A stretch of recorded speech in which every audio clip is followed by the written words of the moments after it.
The laugh in my ear. The first thing I recorded was a laugh. Not my own.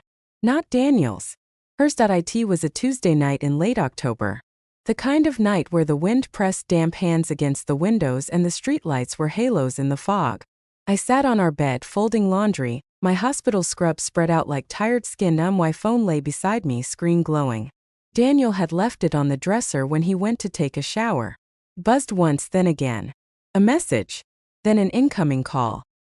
The name on the screen was Mara. I should have looked away. I should have minded my own business the way you're supposed to when you trust someone. But the phone kept buzzing, the sound like a small, insistent mosquito in a dark room. I stared at the name until it might as well have been carved into the glass. The call stopped. A moment later, a voice message notification appeared. My heart started beating faster. I told myself it was silly. His coworker. Probably about a student or a project. My thumb moved before I could stop it. I pressed play. Her laugh burst into the room, bright and close, like she was standing at the foot of the bed. Then her voice followed, soft, amused.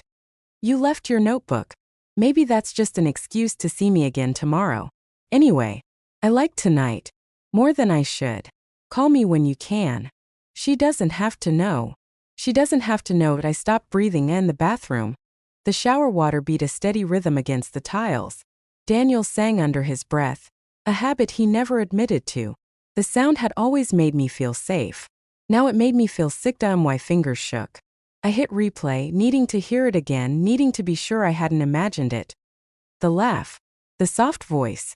The she doesn't have to know. My ears burned. My whole body felt too small to hold everything inside it. Without thinking, I opened the voice recorder app on my own phone, held it near his screen and hit record.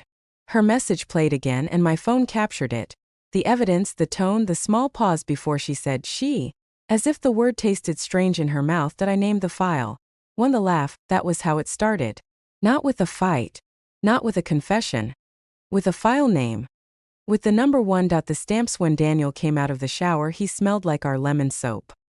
He rubbed a towel through his hair, water darkening the collar of his t-shirt. Hey, he said, smiling the same familiar smile. You working tonight? Yeah, I said. My voice sounded normal. Too normal. Night shift again. He made a face. You should switch back to days. Nights are eating you alive. I watched the phone on the dresser. It stayed dark, silent, innocent. Maybe, I said. He crossed the room, leaned down and kissed my forehead. The gesture was gentle, automatic. Something practiced. It felt like a reflex, not a choice. Don't fall asleep at red lights, he joked as he always did. I won't, I answered as I always did. Later, while he watched TV downstairs, I walked quietly into his small study. The room smelled like paper, ink, and the faint musk of old glue. A lamp cast a warm circle of light over his desk. On one wall, shelves held his stamp albums, thick, leather-bound books, carefully labeled. Colonial era, World War I, post-war Europe, South America. I used to tease him about them. I used to say, you know they're just tiny pieces of paper, right? And he would smile and tell me they were pieces of time. It's like holding a moment that someone once touched with their own fingers, he would say. A letter someone wrote. A story that traveled. Now I stood in front of the shelf and thought, you have time for these. You have time for her. But you don't have time to talk to me. I slid one album out and felt the weight of it in my hands. Heavy. Solid. More real than the voice message that still hummed like static at the back of my skull. On impulse, I took out my phone again, opened the recorder and whispered, to the stamps. Daniel's collection. I'm in his study. It smells like dust and betrayal. I almost laughed at myself. It sounded dramatic, like something from a cheap thriller. But the recorder didn't care.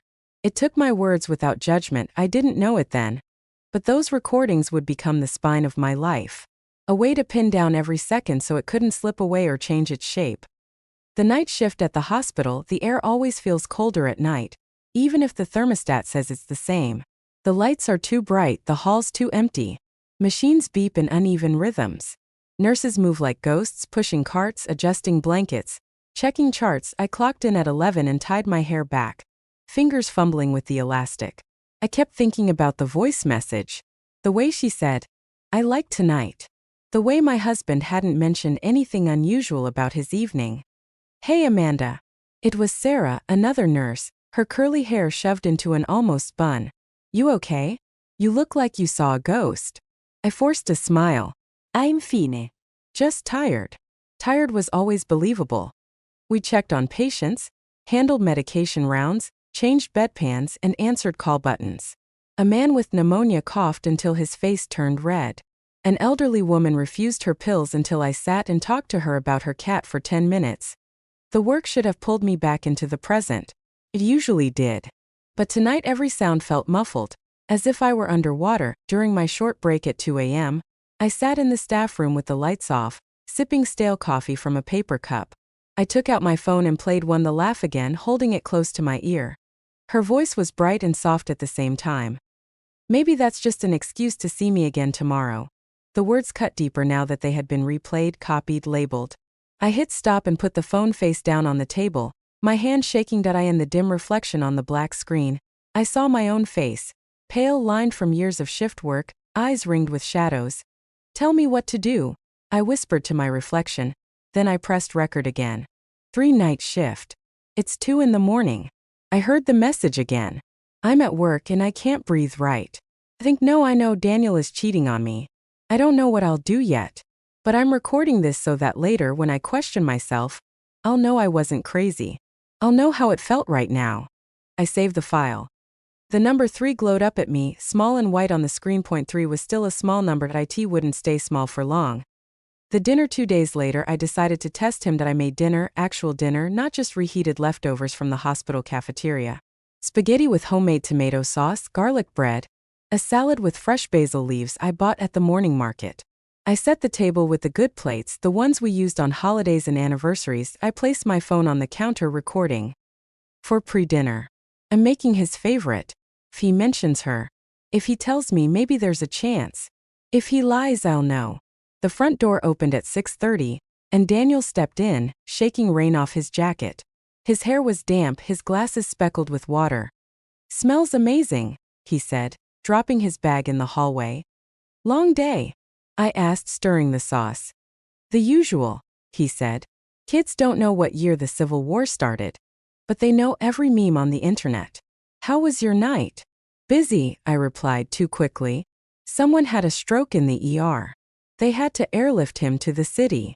We talked like we always did, sliding along the surface of our lives. I watched his face, his hands, the way he moved around the kitchen. I was looking for something. Guilt? Nervousness, a shadow of shame. All I saw was tiredness. We sat at the table.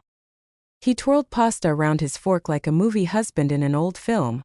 By the way, he said between bites, I might have a late meeting tomorrow. The art department is planning some kind of big mural project. They want to include historical themes, so they roped me in. Art department. My stomach tightened. With Mara? I asked, keeping my eyes on my plate. Yeah, he said casually. She's the one running it. She's really creative. The kids like her. The words "the kids" felt sticky, like a coat of paint meant to cover something else. Do you like her? I asked. He looked up, surprised. Sure. She's a good teacher. He said it lightly, but his fingers tapped the side of his glass once, twice. A small, restless movement. I filed that away. I asked, is she pretty? He threw his head back and laughed. Is this a trap? Maybe, I said, trying to smile. He reached across the table and took my hand. His palm was warm. Familiar. You know you're the only one I care about, right? It was the kind of line people write in greeting cards. It should have comforted me. Instead, it floated in the air between us, thin and weightless. I squeezed his hand back and said, I know. He let go and reached for more bread from the counter. My phone recorded every word. Later, alone in the kitchen, I pressed stop and renamed the file. For the lie at dinner. Priya, it took me a week to make the call. I could have confronted him. I could have screamed, thrown plates, demanded answers. Instead, I went to a lawyer before I even told my husband. I knew. It sounds cold when I say it like that. It wasn't. It was survival. The law office sat above a laundromat on Main Street. The sign on the door read, Shaw and Coleman, attorneys at law. The letters were peeling a little, but the brass handle was polished. The waiting room smelled like coffee and printer ink. A plant in the corner drooped as if it had been listening to too many bad stories. Mrs. Cole? A woman asked, stepping out from the back. She wore a simple navy suit and glasses with thin black frames. Her hair was pulled into a neat bun. Yes, I said, standing. I'm Priya Shah, she said, shaking my hand. Her grip was firm. Her eyes were serious but not unkind. Come in. I recorded as soon as I sat down. 7 lawyer meeting. I had made files 5 and 6 already, late night thoughts and a recording of me walking past the school, seeing silhouettes through windows. The numbers blurred together. So, Priya said, folding her hands on the desk. Tell me what's going on. I took a breath. I think my husband is cheating on me. She didn't react with shock. Of course she didn't. She probably heard that sentence every week. Why do you think that? She asked. I told her about the message. The late meetings. The lie at dinner. I kept my voice steady like I was giving a report at work. Do you have proof? She asked. I took out my phone and slid it across the desk. I record things. She raised an eyebrow. Things. Conversations. My thoughts. Anything that feels important. Since I found out. She nodded slowly. That could help. Or it could hurt depending on how it's used. But it tells me one thing, you're careful. Or paranoid, I said softly. Sometimes they look the same from the outside, she replied. The difference is whether you're right. We listened to the laugh together. Her face stayed neutral but her eyelids flickered at the words she doesn't have to know. Have you spoken to him about this? She asked when it ended. No, do you want to? She asked. I thought about it. About shouting, crying, begging him to explain. About the way he smiled at me over spaghetti. Yes, I said finally. But I want to know my options first. She nodded. All right. You've been married 12 years. 12 years and 3 months, I said. I wasn't sure why the 3 months felt so important. Maybe because I had counted them as happy until a week ago. No children. I hesitated. No, she didn't ask why. I was grateful. We have a house, I added. It's in both our names. He has his collection. My throat tightened. His stamps. They're worth something. Maybe a lot. How do you know? He had them appraised once, I said. For insurance. I saw the paperwork. Some of them are rare. Old. From when Greybridge was still a big port. Priya leaned back in her chair. Do you want the stamps? I imagined them on the shelf lined up like soldiers. Part of me wanted to burn them. Part of me wanted to keep them just because he loved them. I don't know, I said. I just know I don't want him to have them. She nodded as if that made perfect sense. Mrs. Cole, she said gently, if you file for divorce, we can argue for your share of the assets. The house, savings, retirement accounts, collections. But before we do anything, you should be sure. Not just sure he cheated. Sure that you want to end the marriage. I looked at my hands tangled together in my lap. Can I ask you something? I said. Of course. What happens if I'm still in love with him? She let the question hang in the air a moment. Then, she said carefully, you need to decide what matters more. Staying knowing this or leaving, and trying to build a life where you're not waiting for him to lie again. I swallowed. The answer wasn't simple. Love never made things simple. It just made them heavier. When I left her office, I walked slowly down the stairs to the street. The air smelled like soap from the laundromat. My phone was warm in my pocket, as if it had absorbed all the words from our conversation. 8 after lawyer. I whispered into the mic. She says I should be sure. I'm not sure of anything, except that I can't unknow what I know. The museum. I didn't go to the museum because of the stamps.at least. That's what I told myself, that I went because I had a day off and didn't want to be at home while Daniel was at school and Mara was somewhere inside that same building, probably laughing at something he said. The museum was quiet, as it always was on weekday mornings. A bell at the door chimed softly when I entered. The air inside felt different from outside. As if time moved slower in there. A man stood behind the front desk, reading a thick book. He looked up when he heard the bell. Good morning, he said. Hi, I replied. It's been a while. I came here once to chaperone a school trip years ago. Daniel had been excited to show his students the old shipping manifests and maps. The man at the desk closed his book, placing a bookmark with gentle care. First time? He asked. No. Second. Or third. I can't remember. He smiled faintly. I'm Elias. If you have any questions, let me know. Thanks, I said that I wandered through the exhibits, past glass cases filled with brass compasses, quills, and letter openers. A display of old letters caught my eye. The paper was yellow, the ink brown. Each letter had a small plaque describing who wrote it, when and why. Letter from Captain James Olson to his wife, 1894. Written at sea during a storm. Letter from a dock worker to his mother, 1912. Wages enclosed. Each letter had a small, faded stamp in the corner. Some had ships on them. Others had kings, queens, or shields. That I leaned closer to the glass, and that moment, I could almost feel Daniel beside me, explaining how the ink was made, how the stamps were printed, how sometimes whole lives were carried in envelopes. I could hear his voice, gentle and full of wonder. I closed my eyes. When I opened them, I saw a small sign, donated by the Hart family, 1997. Do you collect? A voice asked behind me. I turned. It was Elias, the man from the desk. Up close, I noticed the tiny wrinkles at the corners of his eyes, the kind that come from smiling a lot or squinting at details. Do I collect? I repeated, confused.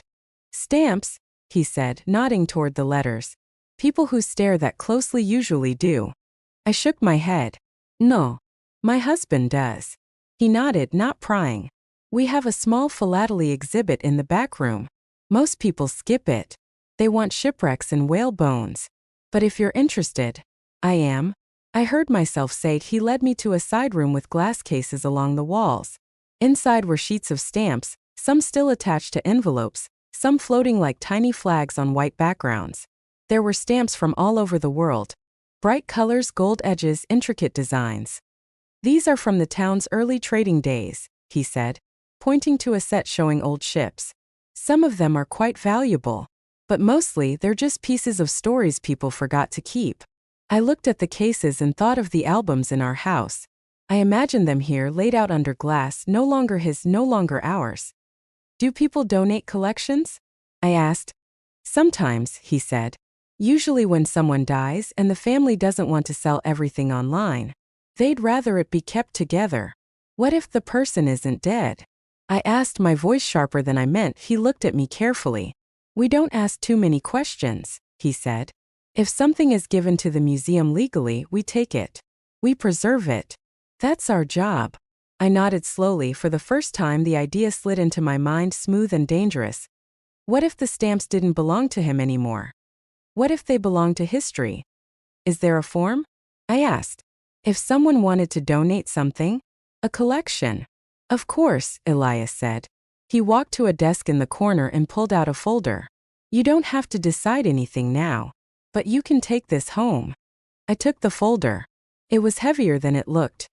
Thank you, I said. He smiled politely. We're always grateful when the past finds its way here. As I left, the bell on the door chimed again. Outside, the air smelled like sea salt and car exhaust. I clutched the folder to my chest like a secret. On the sidewalk, I pressed record again. Tin museum idea. I think I know what to do with the stamps. The fight, I didn't mean for it to happen that night. I had planned to wait.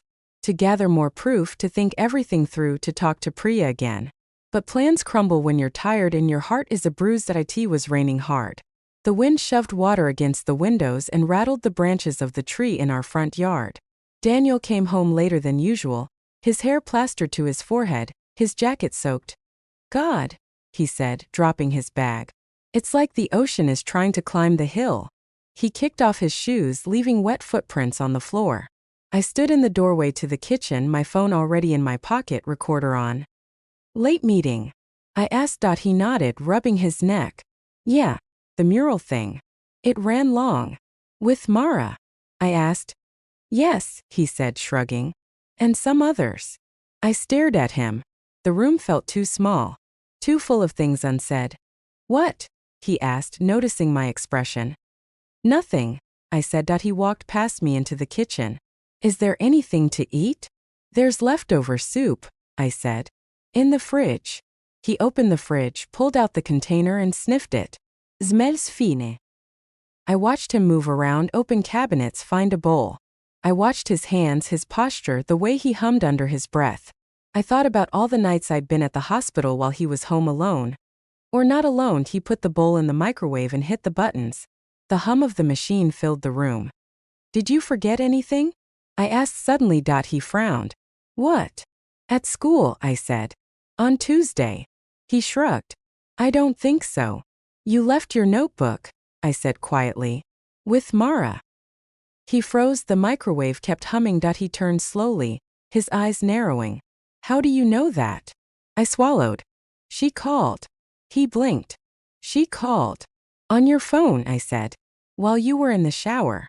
She left a message. His jaw tightened. You listened to my messages? It rang.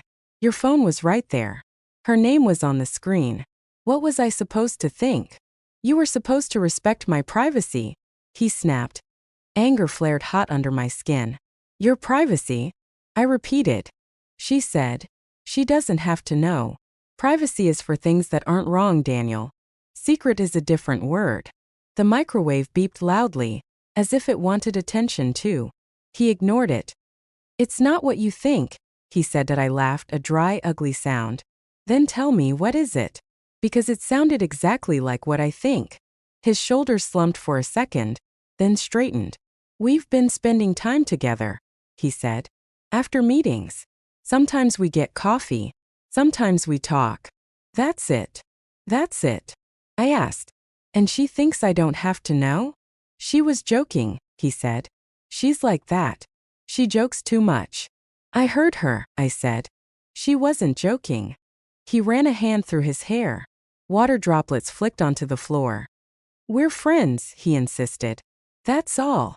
I stepped closer. Look at me and say that, I said. He met my eyes.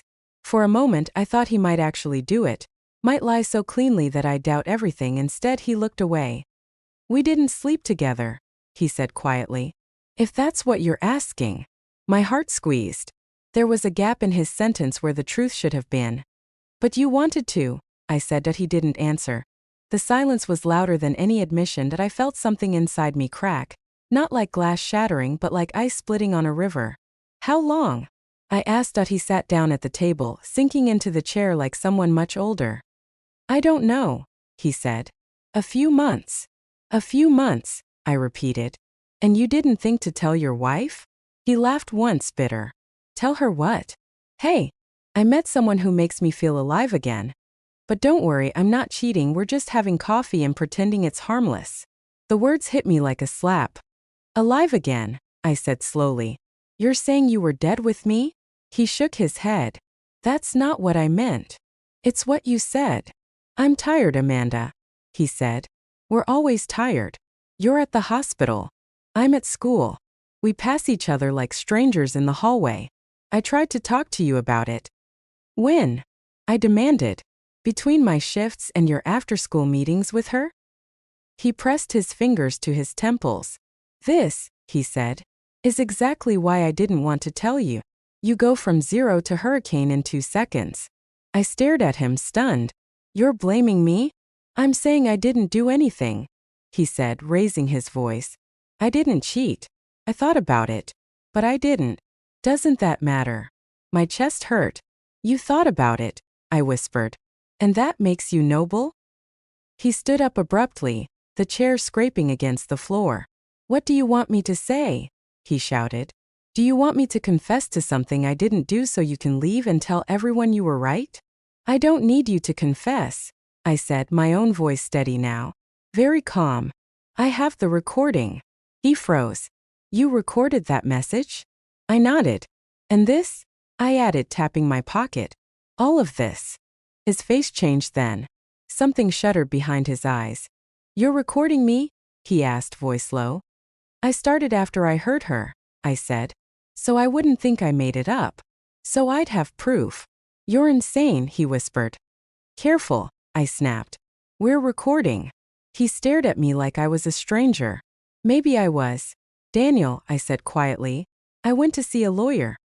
His hand gripped the back of the chair so tightly his knuckles turned white. A lawyer, he repeated. I asked about divorce. For a moment all the sound left the room.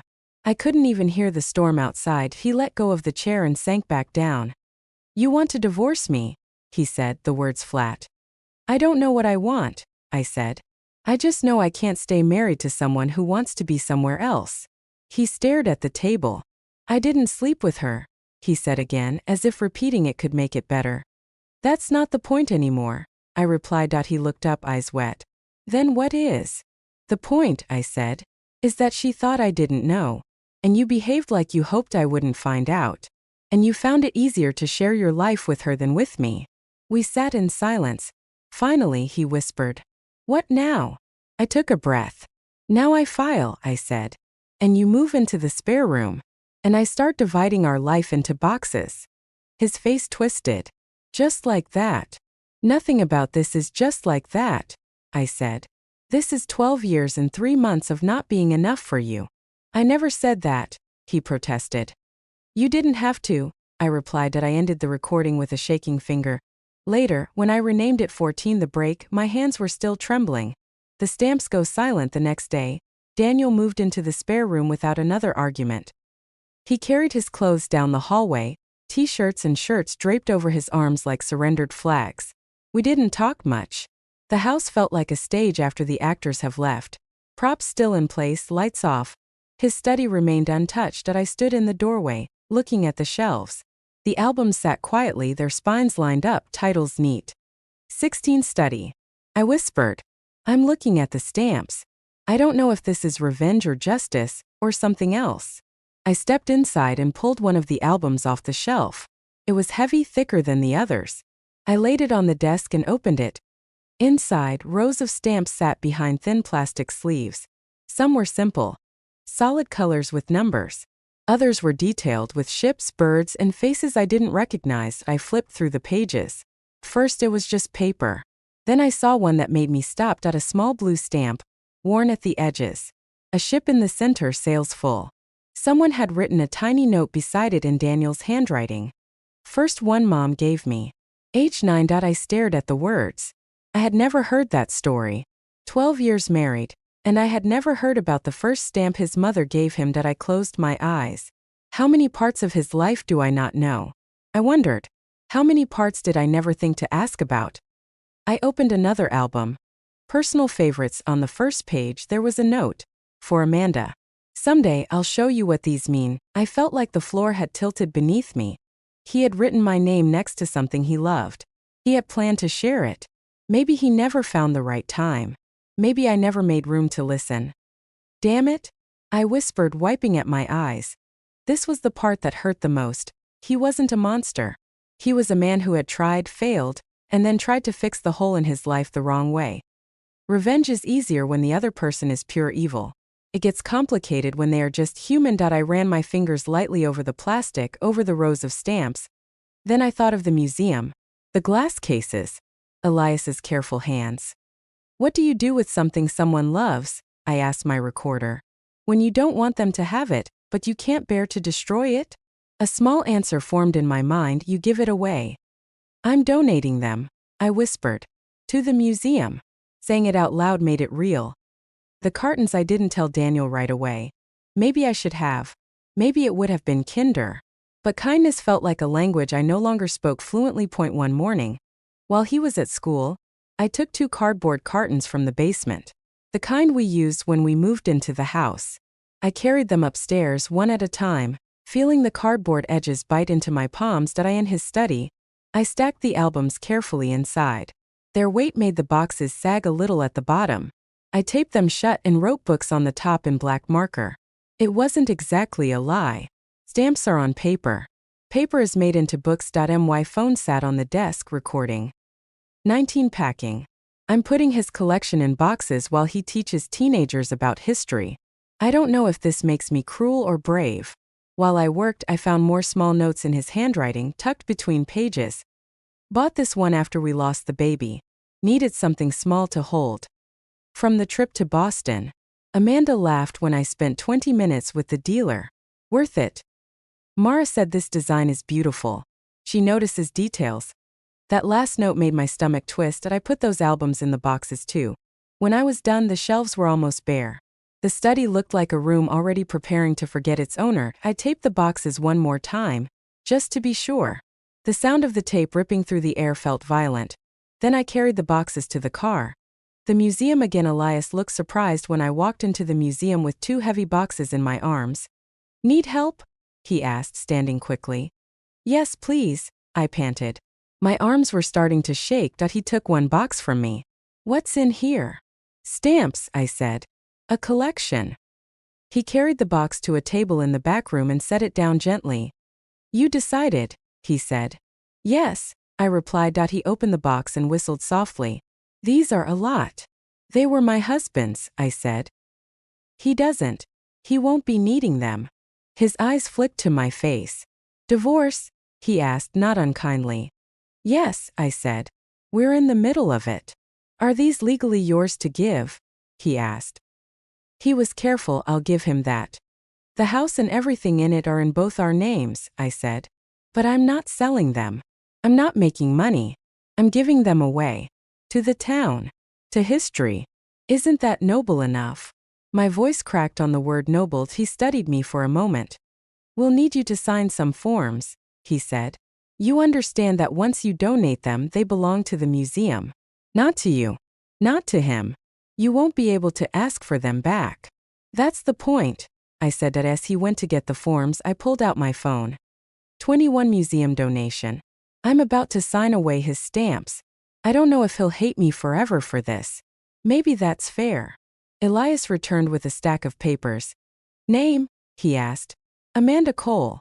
Description of items? Stamp collection, I said. My husband's, Daniel Cole's personal collection. Multiple albums. Some rare items. Some personal notes. He wrote as I spoke. Reason for donation? He asked. I hesitated, and in the end I said, to preserve them. He looked up, meeting my eyes. That's as good a reason as any, he said. I signed the forms. My hand shook a little, but the signature was still clear as I handed the pen back. I felt a strange mix of triumph and grief. I had taken something from Daniel that mattered more than almost anything, but I had also protected it. Saved it from getting sold in pieces, scattered to strangers online. Would you like a receipt? Elias asked. Yes, I said. For the record. He printed one out and gave it to me. A simple piece of paper that said, Donation received. Underneath were my name, the date, and a short description of the collection. I folded it carefully and put it in my wallet. If he ever comes here, I said quietly, please tell him they're safe. Elias nodded. We don't always get to choose how our stories are kept, he said. But we can try to keep them from disappearing. The discovery I didn't plan for him to find out so soon. I imagined that months would pass. That the divorce would move slowly through the system. That one day, he would visit the museum and see his stamps behind glass. That would be the twist. The quiet shock. The payback. But things rarely go the way I imagined. 2 days after I donated the collection, Daniel came home earlier than usual. His face was pale. His eyes were wide. We need to talk, he said. Standing in the doorway of the living room, I was sitting on the couch with my laptop open, looking at apartments online. I closed it slowly. Okay, I said. My phone was beside me. I hit record without thinking. 25 confrontation. My whisper is faint on the file. Daniel held up a piece of paper. It fluttered like a flag in a weak wind. Do you know what this is? He asked, his voice shaking. I squinted. No. What? It's a receipt, he said. From the museum. For a donation. Of my stamp collection. My heart stuttered. How did you? He cut me off. The curator called the house, he said. He wanted to confirm some dates for the insurance catalog. I answered. He thought I knew. He thought we had agreed. I closed my eyes for a second, then opened them. Yes, I said. I donated them. He stared at me as if I'd told him I'd given away his organs. You donated them, he repeated. To the town, I said. To history. You always said they were pieces of time. They were mine, he said, his voice breaking. They were my mother's. My childhood. Our memories. There were notes in there about her, I said softly. About the baby. About me. You never told me those stories. You wrote them down for paper instead. That's not fair, he said. You never asked. I flinched. Maybe I didn't know I had to, I said. You always acted like you didn't want to talk about the baby. About your mother. I didn't want to talk, he said. But I wanted you to want me to. The sentence hung in the air, strange and hurting. I thought donating them would free me, I said. Free us. So they wouldn't be something we had to fight over. I didn't want you to sell them and use the money to take her on some trip or something. He laughed, a harsh sound. You think that's what this was? That I was going to sell them to run away with Mara? I don't know what you were going to do, I said. I just knew I couldn't stand looking at them every day, knowing how much they meant to you when I didn't seem to mean enough. He pressed his fingers to his eyes, then dropped his hands. Amanda, he said slowly, those stamps, I was going to donate them. I stared at him. What? I asked. Not all at once, he said. Not yet. But eventually. I talked to Elias months ago. He came to one of my classes to talk about the museum. We got to chatting afterward. I asked how donations work. I thought it would be a way to leave something behind. To say, I was here. I remembered the folder he'd given me. The form. Had Elias known both of us separately? Had he guessed? You never told me. I whispered. He shook his head. I wanted to show you first. The notes. The stories. I wrote for Amanda in one of the albums, but I never found the right time. You were always tired. Or I was. Or we were fighting about bills or schedules, or... He trailed off. We both stood there, the space between us full of unsaid things. So you were planning to donate them, I said. And I did it first. He nodded. You took away my choice, he said quietly. And you took away the part where I get to give them. I felt something twist inside me. I thought I was punishing you, I said. And protecting myself. I thought it would hurt you the way you hurt me. But if you were going to do it anyway, he smiled sadly. Then you just skipped to the end of my story, he said, without letting me finish writing it. My eyes filled with tears. I'm sorry, I whispered. Are you? He asked. There was no cruelty in the question, just tiredness. Yes, I said, my voice breaking. I wanted to be strong. To not be the woman who just cries and forgives. But I think I've been recording everything because I don't trust my own memory. Because I'm afraid I'm the one rewriting our history. He looked at the phone on the table. You recorded this too? He asked. Yes, I admitted. I've recorded almost everything since that night. He shook his head, half in disbelief, half in pity. Amanda, he said, you don't need a recorder to know this hurts. I wiped my cheeks. I thought if I had evidence I could prove I wasn't crazy. He was quiet for a moment. You're not crazy, he said. You're hurt. And scared. And angry. And you have every right to be. I shouldn't have let things get this far with Mara. I shouldn't have lied at dinner. I shouldn't have made you feel like you were second choice in your own home. I looked up sharply. Are you defending me? I asked. I'm explaining, he said. Not defending. There's a difference. We stood there surrounded by the ghosts of our shared life. So what now? He asked. It was the same question he'd asked before, but now it sounded different. Less like a demand, more like a plea. I took a deep breath. Now, I said, I keep the divorce. His shoulders sagged.